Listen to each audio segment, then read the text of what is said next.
তো এই মুহূর্তে সবচেয়ে বড় আপডেট, আপনার কাছেও কি এসসি এসটি বা ওবিসি কাস্ট সার্টিফিকেট আছে? তাহলে এই খবরটা আপনার জন্য অত্যন্ত গুরুত্বপূর্ণ। পশ্চিমবঙ্গ সরকার 2011 সালের পর ইস্যু হওয়া সমস্ত কাস্ট সার্টিফিকেট পুনরায় যাচাই করার নির্দেশ দিয়েছে।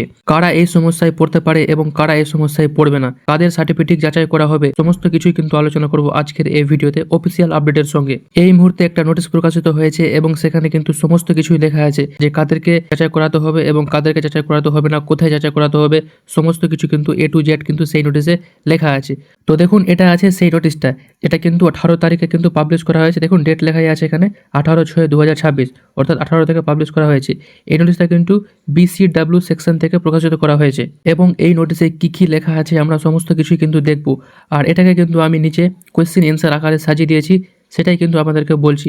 তো দেখুন, এই নোটিশ অনুযায়ী ফার্স্ট পয়েন্ট আছে যে নতুন কোন বড় ঘোষণা করা হয়েছে। তো উত্তর হচ্ছে পশ্চিমবঙ্গ সরকারের BCW বিভাগের নতুন নির্দেশিকা অনুযায়ী 2011 সাল থেকে ইস্যু হওয়া সমস্ত জাতিগত শংসাপত্র বা কাস্ট সার্টিফিকেট পুনরায় যাচাই করা হবে। অর্থাৎ 2011 সাল থেকে আজ পর্যন্ত যতগুলো কিন্তু কাস্ট সার্টিফিকেট তৈরি হয়েছে, সেটা এসসি এসটি ওবিসি যাই হোক না কেন, যতগুলো তৈরি হয়েছে সবটাই কিন্তু যাচাই করার নির্দেশ দিয়েছে সরকার।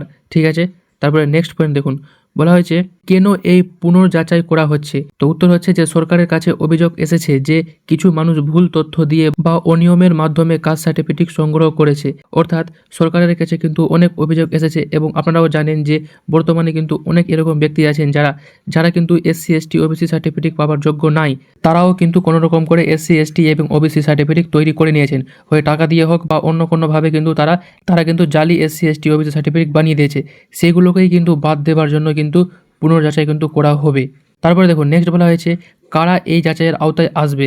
তো যারা অনিয়মিত বা ভুল তথ্য দিয়ে কাস্ট সার্টিফিকেট বানিয়েছে, অর্থাৎ যারা কাস্ট সার্টিফিকেট পাওয়ার যোগ্য নয়, অর্থাৎ এসসি এসটি ওবিসি সার্টিফিকেট পাওয়ার যোগ্য নয়, তারা যে এসসি এসটি ওবিসি সার্টিফিকেট বানিয়েছে, এই ভুল সার্টিফিকেটগুলোকে কিন্তু বাদ দেওয়ার জন্যই কিন্তু এই যাচাই করা হচ্ছে।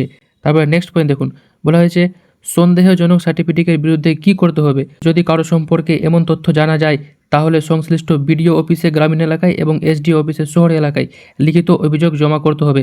অর্থাৎ আপনাকে যদি লাগে যে আপনার কিন্তু যে সার্টিফিকেট আছে এসসি এসটি বা ওবিসি, সেটা হয়তো আপনি পাওয়ার যোগ্য নন, তাও কিন্তু আপনি তৈরি করেছেন, তাহলে সেই কন্ডিশনে আপনাকে কিন্তু বিডিও অফিসে, অর্থাৎ যারা গ্রামে বাস করে তাদেরকে বিডিও অফিসে এবং যারা শহরে বাস করে তাদেরকে এসডিও অফিসে সেই সার্টিফিকেট কিন্তু জমা দিতে হবে এবং আরও অন্যান্য নথিপত্র এবং কাগজপত্র সেটাকে পাঞ্চ করে কিন্তু বিডিও অফিসে জমা দিতে হবে। এবং যদি আপনার মনে হয় যে না আমি এসসি এসটি বা ওবিসি সার্টিফিকেট পাওয়ার যোগ্য আছি, তাহলে কিন্তু আপনার কিন্তু কোনো ভয়ের ব্যাপার নাই, আপনার কিন্তু কোনো কিছু করতে হবে না।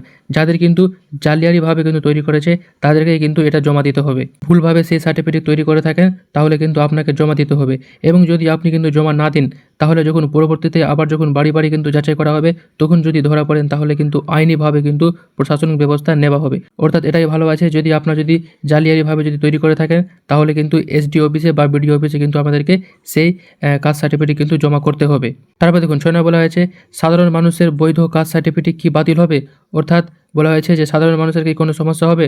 উত্তর হচ্ছে না, যাদের কাস্ট সার্টিফিকেট বৈধ অর্থাৎ ভালো এবং সঠিক তথ্যের ভিত্তিতে তৈরি হয়েছে তাদের কোনো সমস্যার কারণ নেই। এই প্রক্রিয়ার মূল লক্ষ্য হচ্ছে জাল এবং ভুয়ো সার্টিফিকেটকে চিহ্নিত করা। অর্থাৎ সরকারের যে এই বড় পদক্ষেপ আছে, এটার মূল লক্ষ্যই হচ্ছে যে যারা কিন্তু জালিয়াতিভাবে এবং ভুয়ো সার্টিফিকেট তৈরি করেছে সেই সমস্ত সার্টিফিকেটকে কিন্তু বাদ দেওয়া। যাদের কিন্তু সঠিক সার্টিফিকেট আছে তাদেরকে কিন্তু কোনো ভয়ের কারণ নাই। তো আশা করি ব্যাপারটা আপনারা ভালো করে বুঝতে পেরেছেন। যদি কোনো ডাউট বা কোনো প্রশ্ন থাকে তাহলে কমেন্টে জানাতে পারেন, আমি উত্তর দেওয়ার চেষ্টা করব। আর এই ভিডিওটা যদি আপনাদের কাজে লাগে তাহলে একটা লাইক করে দিন এবং ডাব্লিউপি আপডেট বা রাজ অফিসিয়াল ইউটিউব চ্যানেলটি অবশ্যই সাবস্ক্রাইব করে রাখুন এরকম গুরুত্বপূর্ণ আপডেট এবং অথেন্টিক ইনফরমেশন পাওয়ার জন্য। তো চলুন আজকের জন্য এতটা থাকলো, দেখা হচ্ছে এরকম নেক্সট অন্য কোনো ইনফরমেশন ভিডিওতে। ধন্যবাদ।